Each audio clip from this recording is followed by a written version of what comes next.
Hi friends, আমরা আবার নতুন একটা পডকাস্টকে নিয়ে এসেছি।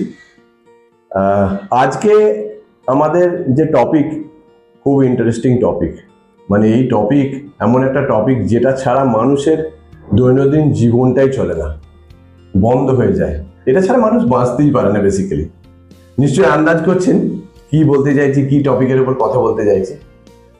তো এর আগে আমরা রিনিউয়েবল এনার্জি, কখনো প্ল্যান্টেশন, কখনো কি বলবো আমাদের যে লোন ক্যাম্পাস, যেখানে আমরা কি বলবো নেচার ক্যাম্প নিয়ে আলোচনা করেছি। তো সেই রকমই আর একটা জিনিস আছে যেটা সব থেকে ইম্পর্টেন্ট, যেটা ছাড়া মানুষ বাঁচতেই পারে না। সেটা আর কিছু নয়, সেটা হলো জল, মানে ওয়াটার। তো সেই রকমই এই টপিকের একজন স্পেশাল পার্সোনালিটি আমাদের সাথে আজকে এসেছেন। তো যিনি বিগত প্রায় 2 দশক ধরে, কি তারও বেশি, 2 দশকের বেশি ধরে তো এই ওয়াটার নিয়ে, water conservation, rain water harvesting, এসব টার্মগুলো আপনারা শুনে থাকবেন। তো সেই নিয়ে উনি প্রচুর কাজ করেছেন। তাই অনেক দিন ধরে ওনাকে আমি কি বলবো চেষ্টা করছি একবার আমরা দুজন বসে পডকাস্ট করবো, একটা আলোচনা করবো, যেটা সাধারণ মানুষ বুঝবে যে সত্যি জলের জায়গাটা কোথায়, জলের জন্য আমরা কোন জায়গায় বেঁচে আছি, আগামীকাল জলের কি মানে পরিস্থিতি হতে চলেছে, সেইগুলো সব নিয়ে জানবো। তো সেটা জানার জন্যই আজকে আমি নিয়ে এসেছি ইন্দ্রনীল চক্রবর্তীকে। আমার বলতে পারেন খুবই কাছের বন্ধু। উনিও এই ওয়াটার নিয়ে কাজ করেন, মানে ক্লাইমেট নিয়ে কাজ করেন। আমাদের যে ক্লাইমেট প্রোটেকশন ফোরাম আছে, উনি একজন ক্লাইমেট প্রোটেকশন ফোরামের একজন মেম্বার। তো ওনাকে অনেকদিন ধরে আমি চেষ্টা করছি। যাই হোক, আমি এখন ইন্দ্রনীলের কাছ থেকে সেই সমস্ত একদম জলের মানে নিচের থেকে ওপর পর্যন্ত জলের যে ব্যাপার, সেটা নিয়ে আমি গল্প শুনতে চাই। তো নমস্কার সবাইকে, ধন্যবাদ স্বরূপ আজকে এই সুযোগ একটা করে দেওয়ার জন্য, যেখানে আমরা ক্লাইমেট প্রোটেকশন নিয়ে অনেক আমরা একসাথে কাজ করার কথা ভাবছি, করছি।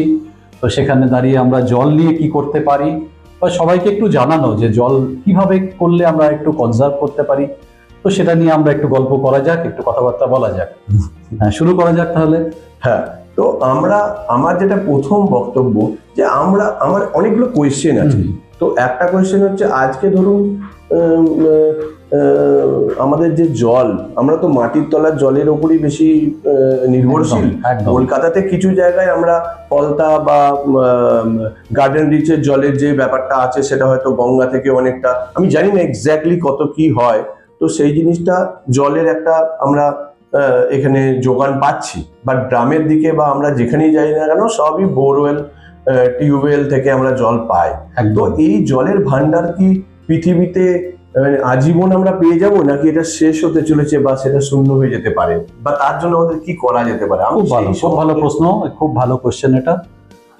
দেখো, বেসিক্যালি কি, যে এই আমরা যে জল আমরা ইউজ করছি সেটা দুরকম হয়, একটা সারফেস ওয়াটার আর একটা সাবসারফেস ওয়াটার। মানে ভূগর্ভস্থ জল, যেটাকে আমরা সাবসারফেস বলছি, আর একটা সারফেস ওয়াটার, যেটাকে আমরা এই নদী, পুকুর, এসব জায়গায় আমরা জল থাকছে, আর সেই জলটাকে নিয়ে আমরা ইউজ করছি। তবে সারফেস ওয়াটারে কি হচ্ছে, যে সারফেস ওয়াটার নিয়ে আমরা ইউজ হচ্ছে, বাট সেই সারফেস ওয়াটারটা কিন্তু ফ্লো করে চলে যাচ্ছে সমুদ্রে। আর আমাদের যদি দেখা যায়, তাহলে 97% ওয়াটার, যা টোটাল যে ওয়াটার, তো তার 97% ওয়াটার হচ্ছে আমাদের সমুদ্রের জল, সি ওয়াটার। 3% যদি দেখা যায় টোটাল জলে, 3% সমুদ্রের জল ছাড়া বাকি সুইট ওয়াটার। আচ্ছা, তার মধ্যে গ্লেসিয়ার আছে, সবকিছু এসব আছে। তো এসব দেখলে দেখা যায় যে আমরা কিন্তু ড্রিঙ্কিং ওয়াটার, যেটা টোটাল জলের যা যোগান, তার ড্রিঙ্কিং ওয়াটার মাত্র 1%।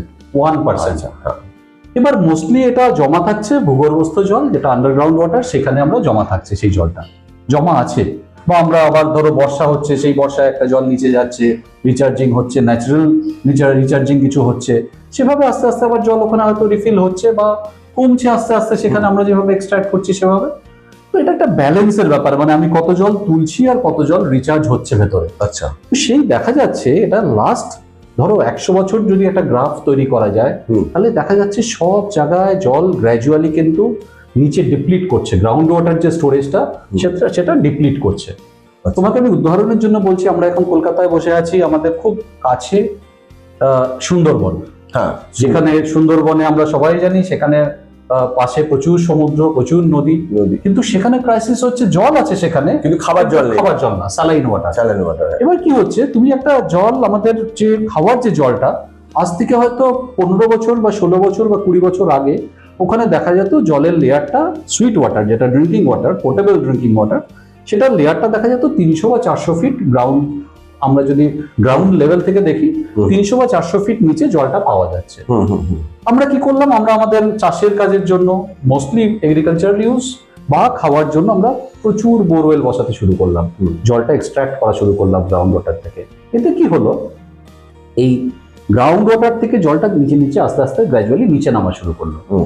আজকে আমরা যখন যাই, ওখানে অনেক প্রজেক্ট আমরা করছি রেন ওয়াটার হারভেস্টিং এর ওপর, তো সেখানে দেখা যাচ্ছে এই সুইট ওয়াটার যেটা, সেটা কোথাও 1500 ফিট নিচে, কোথাও 1700 ফিট নিচে, কোথাও 2000 ফিট নিচে চলে গেছে। আচ্ছা, মানে জাস্ট ইমাজিন, একটা আমি যদি জল তুলতে চাই, আমাকে 2000 ফিট নিচে যেতে হচ্ছে সেই জলটাকে এক্সট্রাক্ট করতে। সেই জলটাকে টেনে, মানে পাম্পের ক্ষমতাও তো সেরকম চাই, সেরকম ক্ষমতা চাই, আর এটা আস্তে আস্তে আরো নিচে যাচ্ছে, আর ওপরটা কি হচ্ছে, স্যালাইন ওয়াটারে ভরে যাচ্ছে, যে জল তুমি খেতে পারবে না। তাহলে এই জায়গায় দাঁড়িয়ে আমাদের কি করণীয়? আমরা যেটা, তুমি যেখান থেকে প্রশ্নটা করছিলে যে জলটা কি আস্তে আস্তে আমাদের কি করা উচিত, তো আমরা সবসময় বলি যে গ্রাউন্ড ওয়াটারটা এক্সট্রাক্ট যত পারো কম করো। তাহলে আমরা কিভাবে কমাবো সেটা? মানে উপরের যে জলটা আছে সেটাকেই যদি আমরা ঠিক করে নিয়ে আমরা সারফেস ওয়াটারটাকে যদি ইউজ করতে পারি, বা আমাদের যেটা ন্যাচারাল ওয়াটার, যেটা রেন ওয়াটার, আমাদের যে জলটা পড়ছে, আমাদের বৃষ্টির, দেখো আমাদের সব ছাদেই বর্ষার সময় দেখো ডুবে যাচ্ছে চারদিক। মাঝখানে একদিন এই কলকাতায় বৃষ্টি হচ্ছিল, 24 ঘন্টা দেখা যাচ্ছে বৃষ্টি হয়েছে 150 মিলিমিটার। এই বৃষ্টির জলটা তো নিচে মানে চার্জ হচ্ছে হয়তো বোধহয়। দেখো কি হয়, আমাদের আরবানাইজেশন হচ্ছে, তো চারদিকে কংক্রিটে ভরে গেছে। তো আজ থেকে তুমি যদি দেখো, এখনো তুমি যদি গ্রামের দিকে, মাটি কম, আরেকটা কি হয়, তোমাকে জলটাকে তো একটা জায়গায় তুমি রাখবে, আস্তে আস্তে গ্র্যাজুয়ালি রিচার্জ হবে। তুমি যদি গ্রামের দিকে যাও, সেখানে দেখবে পুকুর আছে, অনেক পুকুর যেখানে থাকে, সেখানে কিন্তু পুকুর দিয়ে রিচার্জ হয়। কিন্তু আমাদের এইসব জায়গায়, যেখানে এই আজকে তুমি শহরগুলো গড়ে উঠেছে, সেখানে কংক্রিট চারদিকে, কিছু জল নিচে যাওয়ার জায়গা নেই। আরেকটা বড় পয়েন্ট যেটা আমার মনে হয় সবার জন্য এটা জানা উচিত, যে কলকাতা যে এরিয়াটাতে আছে, বা কলকাতা বা সারাউন্ডিং যে এরিয়াটা, যেটা গ্যাঞ্জেটিক ওয়েস্ট বেঙ্গল বলে, একদম, যেখানে গঙ্গার এই পলি মাটি গ্র্যাজুয়ালি এখানে হয়ে, এটা কিন্তু নিচে একটা লেয়ার আছে। আমরা দেখি কলকাতা বা সারাউন্ডিং এরিয়ায় গ্রাউন্ড লেভেল থেকে 120 থেকে 140-50 ফিট অব্দি একটা ক্লে লেয়ার থাকে। আচ্ছা, তো তুমি যদি এমনি একটা জাস্ট পুকুর করে দাও, বা একটা ছোট্ট একটা চৌবাচ্চা করে দিলে, ভাবলে যে জল ওখানে আমি স্টোর করলাম, জলটা নিচে চলে যাবে, তা কিন্তু হবে না। কারণ এই ক্লেটা কোনো পোরাস লেয়ার না, একদম এটা এখানে একদম পুরো, মানে আমরা তো ক্লের অনেক কিছু নানা রকম, এই ধরো ক্লের একটা পট, টি পট, বা আমরা অনেক সময় কাপ ইউজ করি, সেটা তো নিশ্চয়ই পোরাস হবে না, পোরাস হলে তো গড়ি বেরিয়ে যেত একদম। তো সেক্ষেত্রে ক্লে লেয়ারটা যদি এখানে, আচ্ছা তুমি যদি এখন সাউথ ইন্ডিয়া যাও, বা ইভেন তুমি যদি এখান থেকে ধরো খড়গপুর ক্রস করে চলে যাও, তখন দেখা যাবে কিন্তু ওখানে রকি এরিয়া আছে, মানে পাথর, একটু স্টোন, কোথাও একটু স্যান্ডটা বেশি, তো অন্যরকম ভেতরের স্ট্রাকচারটা অন্যরকম। তাতে কি হয়, জলটা হয়তো তুমি একটা স্ট্রাকচার করলে জলটা সেখান থেকে চলে গেল, কিন্তু আমাদের এখানে সম্ভব না। আমাদের এখানে করতে গেলে তোমাকে এই 140 ফিট বা 150 ফিট দেখতে হবে কত অব্দি ক্লে লেয়ার, সেটাকে তোমাকে বোরওয়েল করে, সেটাকে পাংচার করে ভেতরে ঢোকাতে হবে। আচ্ছা, তবে গিয়ে জল ভেতরে, মানে আমরা যেরকম ভাবে পাংচার করে জল নিচে থেকে উপরে আনি, ঠিক সেই একইভাবে আমাদেরকে দিয়ে দিই, একদম বোরওয়েল করো।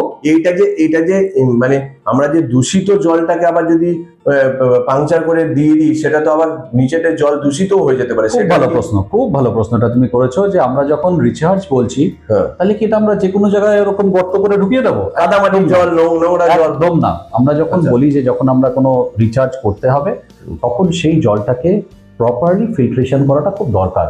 আর ফিল্ট্রেশন করতে গেলে যেটা, এটা আমরা সব জায়গায়, মানে সেন্ট্রাল গ্রাউন্ড ওয়াটার বোর্ড যে আছে, CGWB, বা তুমি পলিউশন কন্ট্রোল বোর্ড, সব স্টেট বলো, বা সেন্ট্রাল পলিউশন কন্ট্রোল বোর্ড, তারা প্রত্যেকটা কিভাবে করা যায় তার একটা মোটামুটি একটা গাইডলাইন দিয়েছে। এবার এটা চেঞ্জ হয়, জায়গা থেকে অন্য জায়গায় একটু চেঞ্জ হয়, বাট মিডিয়া নর্মালি আমরা ইউজ করি ওখানে মিডিয়া। এবার ধরো তুমি একটা আমরা জলটাকে যে নিয়ে যাব নিচে, হুম। কিভাবে নিয়ে যাব, সেই মিডিয়াটা কিরকম হবে, হুম। সেই মিডিয়ায় আমাদের পেবলস থাকে, সেই মিডিয়ায় আমাদের স্যান্ড থাকে, হুম। সেই মিডিয়ায় আমাদের অ্যাক্টিভেটেড চারকোল থাকে। আচ্ছা, তো এগুলো ডিফারেন্ট লেয়ার করে দেওয়া হয়, হুম। জলটা সেই মিডিয়া দিয়ে পাস করিয়ে তারপর তুমি বোরওয়েল করে নিচে নিয়ে যেতে পারো। তবে জলটা ফিল্ট্রেশন হলো, ফিল্ট্রেশনের পর সেই জলটাকে তুমি নিচে নিয়ে যাচ্ছ যাতে নিচের জলটা পলিউশন না হয়। খুব ভালো। আচ্ছা, আর একটা জিনিস বলছি, আমরা তো এই যে এখন যে সমস্ত আলোচনাগুলো করছি, এটা সাধারণ মানুষের জলের উপকারিতা বা জলের ব্যবহার নিয়ে আমরা করছি। তো একটা আমি আমার পুরনো এক কোম্পানিতে যখন চাকরি করতাম ইকো স্পেসে, মানে ওই নিউ টাউনের দিকে, তো আমি শুনতাম ওদের নাকি যা জল আমরা এই হাত ধুচ্ছি বা যে সমস্ত ইউজ করছি যে জলটা, সেইটাই নাকি রিউজ হচ্ছে, মানে সার্কুলার এতে মানে সাইকেলে ঘুরছে, সেটাই আমরা আবার ইউজ করছি। এইটা কি সত্যি পুরোটাই? একদম, এটা আজকাল বড় বড় যত কমপ্লেক্স আছে সেখানে তুমি যদি দেখো খোঁজ করে, তাহলে প্রত্যেকের ওখানে দেখা যাচ্ছে যে ওরা সিওয়েজকে ট্রিট করছে। আচ্ছা, এসটিপি একটা প্ল্যান্ট লাগাচ্ছে, সিওয়েজ ট্রিটমেন্ট প্ল্যান্ট। এতে কি করছে যে আমার যে জল আমরা ইউজ করছি, বাথরুম থেকে বেরোচ্ছে, কিচেন থেকে বেরোচ্ছে, এই জলগুলো নিয়ে গিয়ে একটা জায়গায় স্টোর করা হচ্ছে, তারপর ওটাকে একটা প্রপার প্রসেসে ট্রিট করা হচ্ছে, করে ওই জলটাকে নিয়ে এসে নর্মাল আবার ইউজ করছি। বাট এখনো কি জানো তো, আমাদের মাইন্ডসেটটা কিরকম যে ওই জলটাকে যখনই লোকে শুনবে যে ওই জলটা ফিরে আসছে, সেই জলে আমি স্নান করছি, লোকে করবে না। সেই জন্য শুরুটা এরকম হয়েছে বড় বড় কমপ্লেক্স গুলো। শুরুতে এরকমই হচ্ছিল, সবাই বলছে জানিস এই যে আমরা বাথরুম করছি সেটাই ঘুরে আমরা আবার ইউজ করছি। এইটা ঝামেলা, বেশ ঝামেলা হচ্ছে। বহুদিন আগেকার কথা, এখনো লোকের অ্যাকসেপ্টেন্স অতটা থাকে না বলে আমরা নর্মালি সাজেস্ট করি ওই জলটাকে তুমি ওয়াশরুমে, তুমি যে কোমোডে ফ্লাশ করছো, তুমি start with that flushing water. মানে first point, you should utilize that water in flush.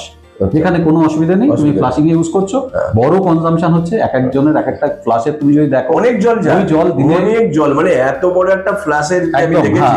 তুমি যদি ভাবো একটা ওখানে অনেক রকম ক্যাপাসিটি থাকে, বাট একটা অ্যাভারেজ তুমি যদি ধরো 5 লিটার বা 7 লিটার করে জল ওখানে স্টোর করা আছে, আর সেই জলটা দিয়ে তুমি যদি দিনে 5 বার ইউজ করো, তাহলে তো হয়ে গেল 30 লিটার জল তুমি এখানেই ইউজ করো। 1000টা লোক থাকলে মানে তুমি সেভ করতে পারো। একদম, তো সেভাবে এভাবে ইউজ করা হচ্ছে। আচ্ছা, এবার আমার একটা প্রশ্ন, সেটা হচ্ছে আমরা এখন দেখছি কলকাতা বা যে কোনো বড় বড় মানে যে সমস্ত A1 সিটি, সেখানে যে কোনো কনস্ট্রাকশন করতে গেলে, যেহেতু আমি সোলার রিলেটেড, তো তাই আমি বলছি যে কোনো কনস্ট্রাকশন করতে গেলে সেখানে যা ইলেকট্রিসিটি ইউজেস হবে তার মিনিমাম 2 to 5% তোমাকে রিনিউয়েবল এনার্জি ইউজ করতে হবে, এরকম একটা ব্যাপার। তারপরে হয়ে গেছে দ্বিতীয়ত হলো যে আমাদের যতটা এরিয়া তার একটা পার্সেন্টেজ তোমাকে গ্রিনারি রাখতে হবে। এগুলো সব মানে পরিবেশের জন্য, মানে পরিবেশকে বাঁচাতে সরকার এবং যাই হোক মানে অথরিটি আছে, মানে সবাই চেষ্টা করছে। ঠিক সেই রকমই আমাদের এই যে কনস্ট্রাকশন এখন বড় বড় হচ্ছে, তাতে কি ওয়াটার নিয়ে কি কোনো গাইডলাইন আছে এবং সেটা কি মেনে চলতে হবে বাধ্য, এরকম কোনো কি ব্যাপার আছে? দেখো, আমি তোমাকে খুব ফ্র্যাঙ্কলি বলছি যে নিয়ম আছে, কিন্তু সেই নিয়মটা কতটা যে প্র্যাকটিক্যাল অ্যাপ্লিকেশনে যাচ্ছে এটা কিন্তু খুব ভালোভাবে ফলো হচ্ছে না। পার্টিকুলারলি সে তো সোলারের জন্য হচ্ছে না। এখানে কি হচ্ছে, এখানে একটা ধরো একটা সাইজ বলা আছে যে বিয়ন্ড একটা স্কোয়ার ফিট এরিয়া হলে তোমাকে একটা রেন ওয়াটার হারভেস্টিং এর ফ্যাসিলিটি রাখতে হবে। এবার সেখানে যারা রেন ওয়াটার হারভেস্টিংটা নিয়ে আমি পরে আসছি, যেটা তুমি আমি যেটা বলছিলাম সেটাতে কি হচ্ছে, এখানে যখন সেই ডেভেলপার যখন তৈরি করছে, ও দেখছে একটা জায়গায় টিক করতে হবে একটা বক্সে যে rain water harvesting facilities you have made, ও টিক করবে। তাহলে কি করবে, ও একটা পিট বানিয়ে দিল, পিট করে যে জলের লাইনগুলো আছে সেটাকে নিয়ে এসে পিটের মধ্যে ফেলে দিল, ওইটুকুই করছে। ওটা দিয়ে কোনো ইউজ নেই, বরং তুমি ওখানে আরো মশার চাষ হচ্ছে। একদম তাই। তো এটা খুব একটা প্র্যাকটিক্যাল ইউজ এখনো পার্টিকুলারলি আমাদের এক্সামে হচ্ছে না। যদি খুব ছোট করে রেন ওয়াটার হারভেস্টিং কি বা কিভাবে আমরা ইউজ করতে পারি, বা আমরা ছোট ছোট, আমি দেখেছি এটা যখন আমি হিল এরিয়াতে যাই তখন দেখেছি বৃষ্টি হলে ওরা জলটাকে পুরোটা ধরে, মানে যেখানে পারে একটা ছোট কৌটো থাকলেও সেটা কৌটোটা ধরে রাখে, কারণ ওরা জলের কষ্টটা জানে। তো এই জিনিসটাতে রেন ওয়াটার হারভেস্টিংটা কি প্রসেসটা কিরকম ভাবে ফলো করা উচিত মানুষের, মানে আমার হিলি এরিয়া যারা ভাই বোনেরা আছে বা দাদা দিদিরা আছে তারাও যদি জানতে পারে এই জিনিসটা কি করে এক্স্যাক্ট মানে ভালো প্রিপারেশনে করা যায়, সেটা যদি একটু তুমি বলো। দেখো, রেন ওয়াটার একদম purest form of water, it's absolutely distilled water. Distil water. তো সেই জল তো তোমার আর মানে তুমি যদি ওইভাবে একটা বাকেটে নিচ্ছ তো জল তোমার একদম প্রপার জল। হ্যাঁ, তুমি বলতে পারো এই জলে কোনো মিনারেল নেই, ডিস্টিলড ওয়াটার যেমন এটাও তাই। আচ্ছা, আমরা যেটা তুমি যদি হিলে ইউজ হচ্ছে, শুধু হিলে না, শহর, আজকে ব্যাঙ্গালোরে তুমি যদি যাও, ব্যাঙ্গালোরে জলের ক্রাইসিস, ভীষণ জলের ক্রাইসিস, একদম জল পাচ্ছে না ওখানে লোকে। ব্যাঙ্গালোরে কি করছে, ওরা ওদের যে রেন ওয়াটার পাইপ গুলো আছে, তোমার বাড়িতে যেমন রেন ওয়াটার পাইপ চারদিকে আছে, আমাদের কি ওটা ড্রেনে পাইপগুলো যে ড্রেনে ফেলে দেওয়া হচ্ছে, ওরা কি করছে, রেন ওয়াটার পাইপটা একটা কানেক্ট করছে করে একটা আউটলেট বের করছে, ওখানে একটা ছোট ফিল্টার, এরকম আজকাল খুব ভালো ভালো ফিল্টার পাওয়া যায় যেগুলোতে কোনো ইলেকট্রিসিটি লাগে না, কিচ্ছু লাগে না, মানে এমনি ফিল্টার, একদম একটা ফিল্টার যেটাতে তোমার একটা ওই সেন্ট্রিফিউগাল ফোর্স ক্রিয়েট করা হয় উইথ গ্র্যাভিটি, আর ওতে যে ডার্ট যে পার্টিকেল গুলো থাকে, হেভিয়ার পার্টিকেল গুলো সাইডে চলে যায়, ওখানে একটা স্ক্রিন দেওয়া থাকে, ওটা থেকে ওই পার্টিকেল গুলো বেরিয়ে যায়, ফ্রেশ ওয়াটারটা সোজা ওটাকে নিয়ে ওরা স্টোর করছে ট্যাঙ্কে নিচে। এবার তুমি দেখো, আমরা যখন কোনো ওয়াটার ডিস্ট্রিবিউশন সিস্টেম ডিজাইন করি, তো কোনো একটা সিটি টাউনশিপ বা কোনো টাউনে যখন আরবান এরিয়া যদি করা হয়, তাহলে আমরা ধরি দিনে একটা লোক 130 লিটার জল কনজিউম করবে, মানে একটা থাম্ব রুল। যদি একটা ফ্যামিলিতে 4 জন লোক থাকে, তাহলে 4 into 130, that is a water consumption for that home.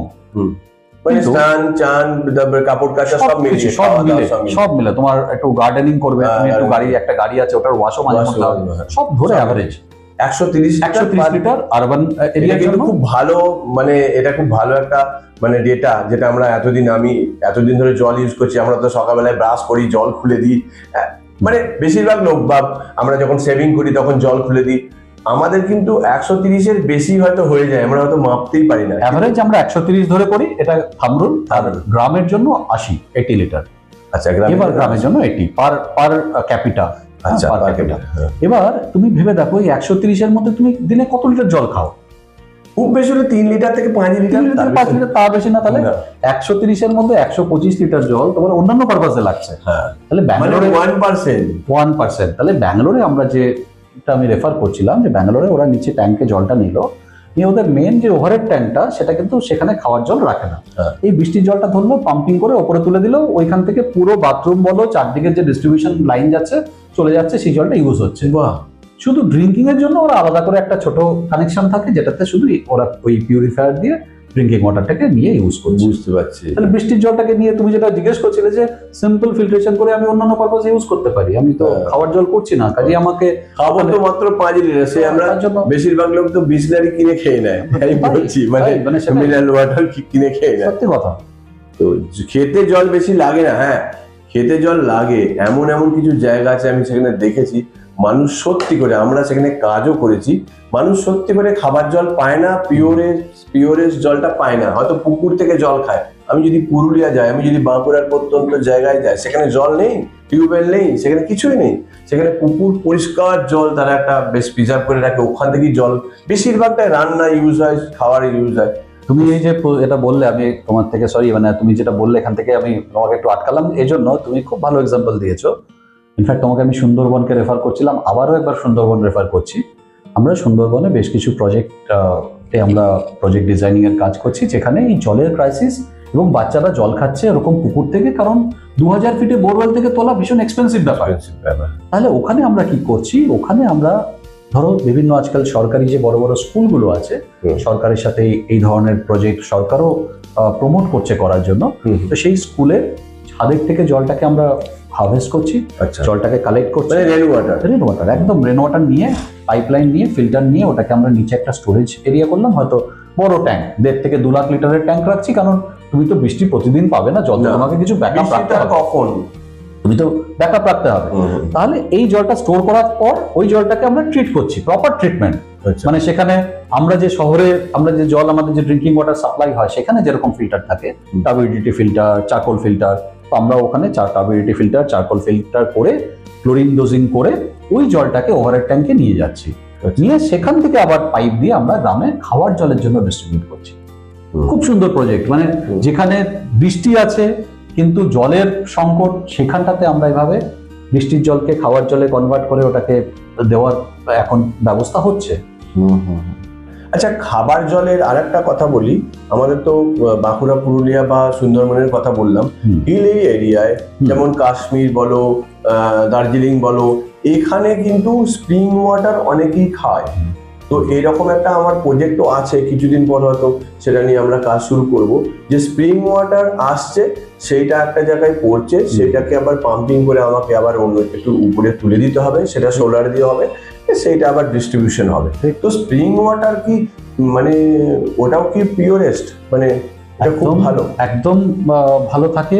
আমরা প্রচুর এরকম কাজ করেছি, আমরা তো জানো ওয়াটার নিয়ে কাজ করি, ওয়াটার ডিস্ট্রিবিউশনের প্রচুর প্রজেক্ট করি। হ্যাঁ, আমি একটা কথা বলে রাখি বন্ধুদেরকে, ইন্দ্রনীল চক্রবর্তী একটা সংস্থার সাথে যুক্ত, বা he is the CEO of this company, সেটা হচ্ছে টেকবেরি। টেকবেরি এই বিভিন্ন ধরনের জলের মানে ওয়াটার রিলেটেড কাজ, মানে রেন ওয়াটার হারভেস্টিং থেকে শুরু করে, ওয়াটার ম্যানেজমেন্ট থেকে শুরু করে, ওয়াটার কি বলবো ডিস্ট্রিবিউশন থেকে শুরু করে সব কিছুর প্ল্যানিং, ডিজাইন, এই সমস্ত কাজ, এবং এক্সিকিউশনও কিছু ওনাদের কিছু পার্টনার আছে তাদেরকে দিয়ে এক্সিকিউশনও করিয়ে নেয়। আপনাদের যদি কোনো রিকোয়ারমেন্ট থাকে, বা আমাদের যে সমস্ত বড় বড় যারা কনস্ট্রাকশন কাজ করেন তারা যদি কখনো কিছু এই সমস্ত কাজ করতে চায়, মানে সায়েন্টিফিক্যালি একদম ঠিকঠাক কাজ যদি করতে চায়, তাহলে অবশ্যই টেকবেরির সাথে যোগাযোগ করবেন।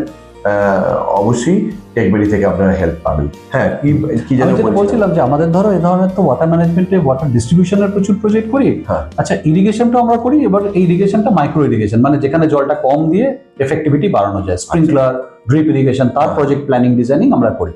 এই চা বাগানের কথা হচ্ছিল একদিন। একদম, চা বাগান আমাদের একটা প্রচুর আমরা কাজ, ওখানে প্রজেক্ট প্ল্যানিং এর কাজ করি। কফি বাগান, তোমার ভালোবাসা, চা ভালোবাসো, কফি ভালোবাসো, সেসব জায়গায় সব ইরিগেশনটা মাস্ট, মানে চায়ের জন্য ইরিগেশন ছাড়া হয় না। মানে এত মানে একর একর জমিতে চা, হ্যাঁ, তো এত বড় জমিতে মানে জলটাকে নিয়ে যাওয়া তো মুশকিল, আর ঢালু জমির মধ্যে দিয়ে। তারপর ওখানে ওয়েল ড্রেনড হতে হয় ল্যান্ডকে, কিন্তু আমাদের এই উইন্টার টাইমে পার্টিকুলারলি শীতকালে যখন ওখানে তোমার জল দরকার, একদম জল থাকে না, ন্যাচারাল ওয়াটার, তখন বেশ। একদিন চা বাগান নিয়ে অন্য একদিন কথা বলবো, তুমি চা বাগান আসো, সেটা নিয়ে অন্য কথা বলা যাবে। যে কথা আমি তোমাকে বলছিলাম, যেটা তুমি বলছিলে যে হিলি এরিয়ায় বা এসব জায়গাতে যে জলের স্প্রিং যে পাওয়া যায়, সেগুলো কিন্তু দেখা যায়। আমরা প্রচুর প্রজেক্ট এরকম করেছি যে একটা কোনো এরিয়া থেকে একটা স্প্রিং বেরোচ্ছে, ওটার ওয়াটার কোয়ালিটি চেক করে দেখা যাচ্ছে যে জল একদম পিওর জল, একদম ভালো।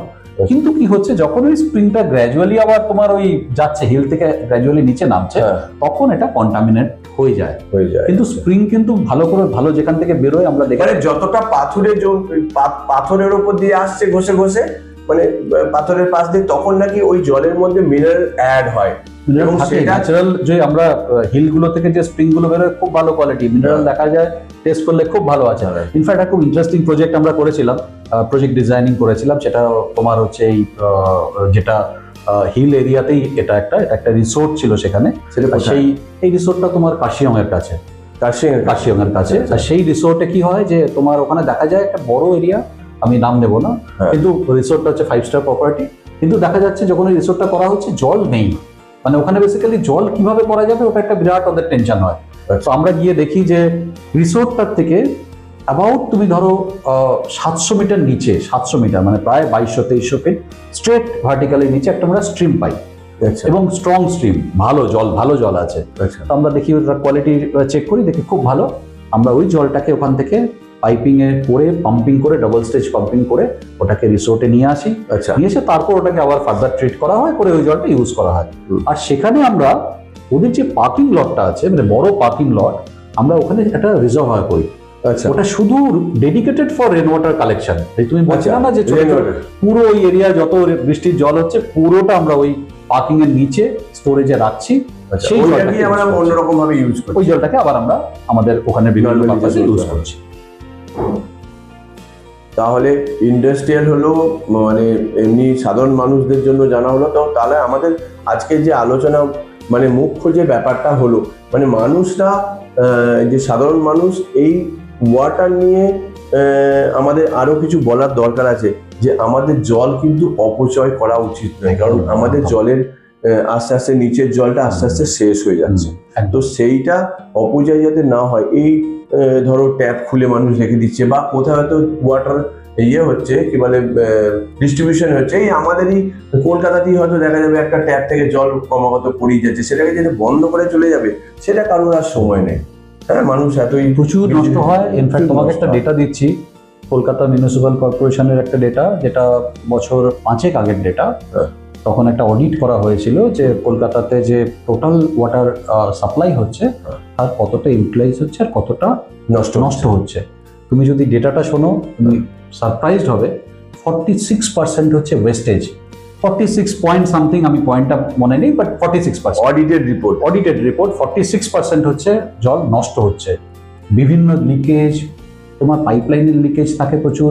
তারপর আমরা লোকেরা অ্যাওয়ার না, আমাদের এইটাই সবাইকে আমার বলা উচিত যে আমরা যদি অ্যাওয়ার না হয় যে জল আমরা নষ্ট করব না, ততদিন পর্যন্ত মিউনিসিপ্যালিটি কেন কেউ এসেই এটা জলটা যে কোনো বাড়িতে তুমি ভাবো না, বাড়িতে যখন কাজের কেউ বা আমরা গিয়ে কোনো ওয়াশ করছি বা ধরো একটা ইউটেন্সিল ওয়াশ করছি, দেখো ট্যাপটা খুলে রেখে জল পড়ে যাচ্ছে, আমরা ইউটেন্সিল পড়ে যাচ্ছি, মানে এই সবগুলো। তারপর তুমি আমরা সবসময় বলি যে ওই ট্যাপে একটা অ্যারেটার দেওয়াটা দরকার, ফোমিং এফেক্টটা থাকলে তোমার একটা স্যাটিসফ্যাকশন, জলটা অনেকটা, কিন্তু জল ওখানে কম বেরোয়।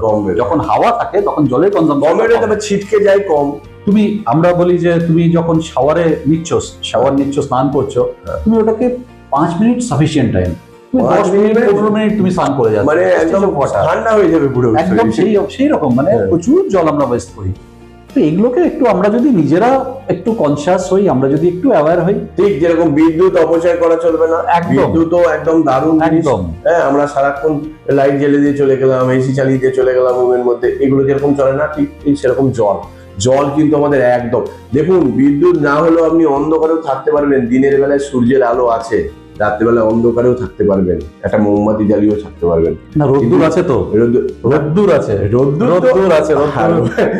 আছে, আমাদের কোনো চিন্তা নেই, পাওয়ার নিয়ে কোনো, সেটা ঠিক আছে, কিন্তু তার থেকেও ইম্পর্টেন্ট বিদ্যুতের থেকেও সেটা হচ্ছে জল যদি আমাদের কখন, আপনি ভাবতে পারছেন যে একটা হঠাৎ করে অ্যানাউন্স হলো যে ভাই জল কিন্তু এই কদিন ধরে, এই নর্মাল জিনিস আমাদের মিউনিসিপ্যালিটি থেকে একটা বলে যে এখানে পাইপলাইনের কাজ হবে, আজ থেকে কাল বিকাল পর্যন্ত জল দেওয়া যাবে না।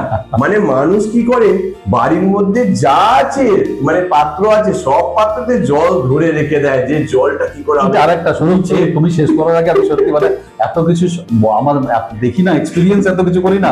আমরা জানো তো যে এই ওয়াটার ডিস্ট্রিবিউশন টাউনশিপের প্ল্যান করি, জামশেদপুরে আমরা প্ল্যান করছিলাম, মানে ওদের 24 আওয়ার্স ওই মিটার বসিয়ে করা, আজ থেকে বছর 10 আগের কথা আমি বলছি।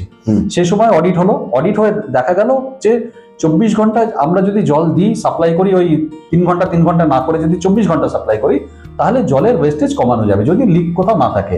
তো সেটা সবাই ভাবলো কিভাবে, আরে 24 ঘন্টা দিলে লোক আরো বেশি নষ্ট করবে। তখন অডিট যারা করলো তারা বললো না এরকম না, লোকের কনসেপ্ট, আমি জলটা একটা বাকেটে করে রেখে দিলাম, পরের দিন সকালে নতুন যখন জল এলো বাসি জল ফেলে দিলাম, আবার দেখলাম। এইটা মানে আই ওপেনার যে কত জল এভাবে নষ্ট হয়।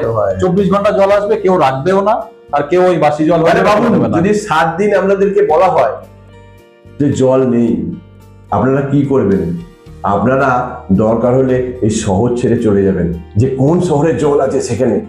তাহলে বুঝতে পারছেন জলটা কতটা ইম্পর্টেন্ট। আমরা কিন্তু জল ছাড়া মানে একটা দিনও বাঁচতে পারবো না, জল না খেয়ে। আপনি ভাবুন না, জল নেই, খেতে পাচ্ছি না জল, মরুভূমির মাঝ খেলে পড়ে আছেন, জল পাচ্ছেন না। সেই জন্যই বলছি এটা মাথায় রাখবেন, আর জল অপচয় কিন্তু বন্ধ করবেন। এটা আমার এবং ইন্দ্রনীলকে আমি এই জল নিয়ে কাজ করে ওই জন্য স্যালুট জানাই, যে আমাদের এত মানুষদেরকে অ্যাওয়ার করে এসব কাজ করে করে।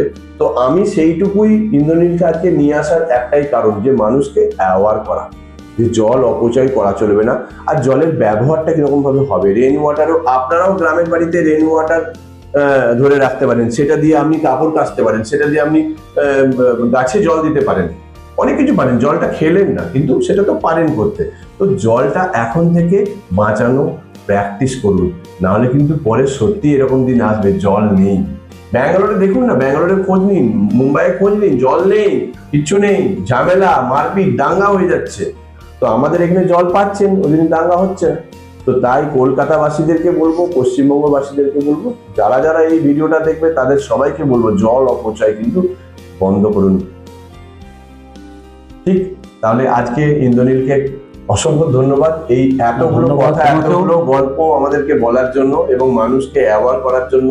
হ্যাঁ, ধন্যবাদ স্বরূপ এটা একটা করার জন্য, যে আমরাও চাই লোকের কাছে পৌঁছতে ছোট ছোট জিনিসে যদি কিছু টিপস দিয়ে কিছু যদি জল সংরক্ষণ করা যায় হ্যাঁ হ্যাঁ সেটা ভালো। খুব ভালো লাগলো তোমার সাথে কথা বলে। Thank you.